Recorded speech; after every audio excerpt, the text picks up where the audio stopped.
ce n'est pas juste une accusation en l'air, pour la forme. Pour comprendre cet empressement, il faut quitter un peu les couloirs de Washington et regarder ce qui se passe sur le terrain dans l'est du Congo.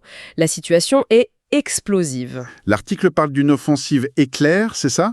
Menée par le groupe rebelle M23. Exactement. Et les conséquences sont terribles. On ne parle pas de simples accrochages.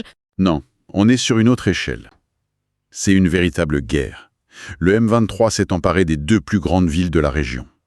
L'impact humanitaire est juste catastrophique. Des milliers de morts, des centaines de milliers de déplacés. C'est ce chaos qui crée l'urgence, en fait. Sans cette pression militaire au sol, il est peu probable qu'on verrait une telle agitation diplomatique. La crise force tout le monde à bouger. Et c'est là qu'on touche au cœur du problème. Kinshasa accuse Kigali, mais sans détour, de soutenir activement le M23. Et ce n'est pas juste une accusation en l'air, pour la forme.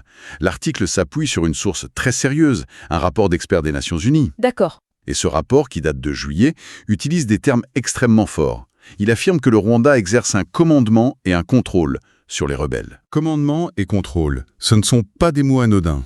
Ce n'est pas un simple soutien logistique. Non, c'est une implication directe dans la chaîne de commandement.